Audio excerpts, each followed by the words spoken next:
Yo, so this is part two of Tevin Farmer and Tank beef. So anyway, um, I had some experience of working with this young boy who got knocked out by Tank. So when I met Tank, and I realized that this is like a little Mike Tyson. He's small, and for his weight class, he's short for his weight class, and leverage means a lot in boxing. So that's why I say small. It's not that being shorter and your arm length is shorter does make a big difference. It's not that it's obsolete. People think that, just because there's a lot of good fighters like Pernell Whitaker who are shorter, but they still achieve a lot, that doesn't mean that that's not a difficult task.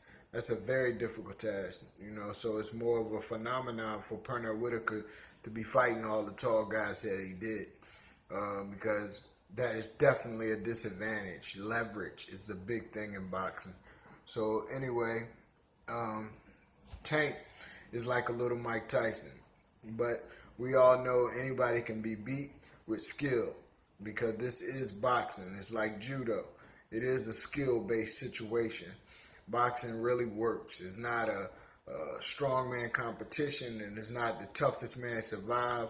It's not, whoever hits the hardest is not always necessarily the winner. And most of the time, the one who is the smartest is going to win. You can hit me, you can hit hard, but you got to hit me first. Joe Louis said it. Mike Tyson said it. Every true skilled boxing mechanic will let you know that, when you're in there hitting hard, don't just because you can punch hard don't mean that you're going to be able to land that punch. So Tank has an advantage and a disadvantage. His advantage is that he's a especially gifted small guy, and he's with a team like Mayweather team, where he's learning some technique to use his smallness to his advantage. So he's more like a Pernell, but I don't see him as a boxer like Pernell. I think he's still able to get hit too easily, and that's a big thing. That's another thing I wanted to talk about with this new sensation. With another kid, he gets hit too easily, and everybody overestimates these fighters because of their strength or their boxing skill, but they don't realize that if you could be hit, you could be taken out any moment. Now, that's the opposite with this guy Tevin Farmer. Even though he's from Philly, and I usually don't promote Philly fighters as top boxers, because I'm from Philly, and I know that boxing is the last thing that you can count on a Philly boxer to do, because once he get hit, he starts rumbling. And Bernard Hopkins is a great example of somebody who came out of that rough environment and started believing in boxing, to hit and not get hit. And he was able to achieve a lot because of that. I can remember him coming up with other top Philadelphia fighters who were just as tough as him, if not tougher. But they didn't have that element to hit and not get hit. He had that on his mind, and he implemented that and learned that, and that set him above the average Philly fighter. So Tevin Farmer is another one of those type of Philly fighters. You're going to always be tough from Philly regardless, because in sparring matches, you're not going to be able to box everybody all the time. So you're going to meet somebody who's going to make you get into a fight. So Tevin's done been hit, and he can take a hit. And he probably can slug with you if he want. But he chose to be the boxer. Boxer beats the puncher any day. So I give him the advantage as far as winning this fight between him and Tank. Now, of course he could be, if he get caught by Tank, it's over. Tank is extraordinary strong for his little self. To be a 130 fighter, he's knocking out guys who's 147. That kid who I said I sparred with, hey, I've never been knocked out, never been hurt actually, and I have excellent defense. I sparred this kid for 2 or 3 rounds, and he didn't hit me because I mixed it up on him. I moved my head very well. He couldn't catch me, and I blocked. My number one defense, blocking. That you can't punch through my arms. Well, I was dizzy after finished boxing this dude. He couldn't hit me with a clean shot, but him pounding on my arms, he was full of strength and speed. I couldn't hit him back because he was so fast. When he throw a combination, I would block it clearly through the whole round. He couldn't hit me, and just hitting my arms, and he was getting frustrated. But I couldn't pay him back. I couldn't counter him for nothing. You know, he would land a punch on my arm, and I would come back, and he's gone. And I would have to fold up again before he hit me again. So Tank knocked this guy out. So, you know, anything can happen in sparring, you know, if you're able to get hit. And this guy was able to get hit, just like many other fighters. These young fighters nowadays are strong, fast, steroid type of fighters. Real strong, unbelievable humans, but they get hit. So they end up being rock'em sock'ems, hitting each other and knocking each other out, even with all this athletically power. So, you know, Tevin is going to be a little bit different. He has an instinct about him like Purnell. So but we haven't seen him get roughed up really yet, and we don't really know if he's a true mechanic. You know, I know for sure that boxing is a lot. Defense is not one way, so you can't just move your head. You got to be able to block. You got to be able to move your feet. There's a lot of different things involved with defense. There's your facial expression, your jab. There's a lot of things that make you not hittable. Instinct, you know. Tevin is up there. He's up there. He's real nice, and I say that even without him fighting a lot of competition. Some people you can see their ability even without tasting competition. However, he doesn't want to get hit by this young Mike Tyson, Pitbull, young kid out Vegas who fighting with Floyd Mayweather. He don't want to get hit with this young boy Tank. However, boxer beat a puncher any day. If he can keep moving with this kid and keep doing his thing, I think he can do it. Like I said, he can't get hit. You know, I could teach Tevin something that'll keep him avoiding from getting hit to complete his boxing ability, complete his defense anyway. But you know, I'm not there. I can't make people listen. But from what I see now, he definitely has the youth and the athleticism and the head movement and the footwork and the rhythm to at least he could beat Tank if he can keep it up. It's all about your will, you know, and how scared you are. And when Tank do hit you a few times or you feel it on your arms, are you going to punk out or are you going to keep on maintaining your boxing ability? And boxing is not about running, as they say running, but it's not all about getting away. It's about attacking. So when you make a person miss, you got to be able to hit them. And when a person swings at you, you got to be able to make them miss. It's a constant thing. That's a true boxer. That type of boxer beats a puncher because a puncher is thinking about punching you. That's it. He's susceptible of being punched himself. And he's tend to miss trying to punch you because the person who's thinking offensively is slower than the person who's thinking defensively.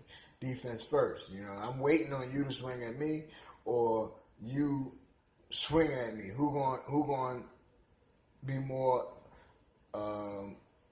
aware of what's going on? Who going to be more conscious of what's going on in the fight? The person who's waiting. So that's why they call it counter punching. And nevertheless, I think this is a fight that should happen. And this argument they had, you know, out on the internet. It's everywhere. I think this shows the negativity of boxing right now. You got one guy who's being paraded as a great fighter, and he's fought absolutely nobody. He's been around about a year in public eye, being promoted by a super rich team. They throw all kind of money at him. It's a bunch of crap, man. That's not what boxing is supposed to be about. It's supposed to be about a dream, fulfilling a dream, and going through the motion, going through the competition, and challenging other people, and having that eye of the tiger and all that, not the eye of the money. You know what I'm saying? And then you got the other cat who trying to promote the fight by trying to speak up, and they say he's a few arguments I heard between them is that Tevin had losses, but that was a long time ago, and sometimes losses can make you better. Bernard Hopkins had a loss in the beginning of his career, so the way I look at it, if I was Tevin, I would just box my head off, and this is really going to test Tevin to see if he's got that grit. You know what I mean? See if he's a real Philly fighter. All that boxing and sweet stuff is all good, but when Tank punch him in his face and rock his equilibrium and he feel that pressure, we're going to really see if he got that eye of the tiger, if he got that really Philly in him. So this is an excellent fight. I mean, why wait on it? They want to wait on it so Tevin can make money team a lot of money first. You know what I mean? Not Tevin, Devonta, Tank. They want to make him. They want to make a lot of money for the team first, and then give him a good fight. Maybe in the future, but I mean, you gotta let these guys fight, man. I mean, that's boxing is predictable. If you train hard, you study hard, you do the right thing, you can win fights. But if you're going to, not study, not train hard, and just win easy fights, and you're too super talented, you have the ability to push hard, but you don't push hard because it's all about the money, So I'm excited about this fight. It was a very intense beef argument that they had the other day, and it was deep, man, to see. But Tank on another level, Tank, spiritual level, Tank is like a time bomb. I hope Allah guide him and he get himself together, because he's like a time bomb, man. He's got tattoos everywhere. He's demon out, boy. You look at his eyes. This dude is serious, man. He's doing something real serious, and it ain't boxing. You know what I'm saying? It's some like real dark stuff. But I hope good for him. Pray for him, and I hope he be guided and saved. And the other young boy from Philly,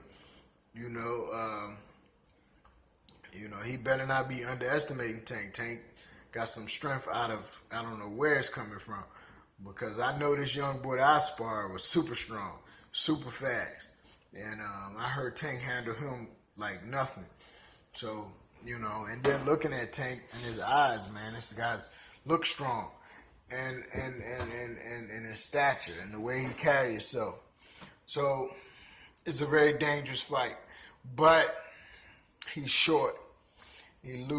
That leverage means a lot, and he's short, and he could be boxed, he could be hit, and Tevin, he's that boxer, he's got that type of rhythm, he can dance, but when he get hit, can he rumble? Is that Philly really in him? Is that Philly dog really in him? That's what's gonna matter, and I'm excited about it. I hope that go down. But the way they was talking in the argument is Tank was saying he don't deserve to fight. Tank was like, yo, You had losses. You know what I mean? We don't even want to fight you. And then Tank went through a little one of them demonic joints where he got mad and he acted like he wanted to rush him. He shot down like he was going to shoot on him like an MMA fighter. So Tank be on something else, man. But, it is what it is. And if this fights go down, I'm always for the boxer. Not from the boxers from Philly. I wouldn't. Philly boxers are known for getting in rumbles, man, and losing fights because they ain't got the temperament to stay into boxing. And you gotta. The thing about being a good boxer is you have to maintain that condition. So in the gym, you gotta be boxing. You can't be rumbling in the gym, banging with somebody. So that's my tip to you, Tevin, and all my peoples out Philly. Peace.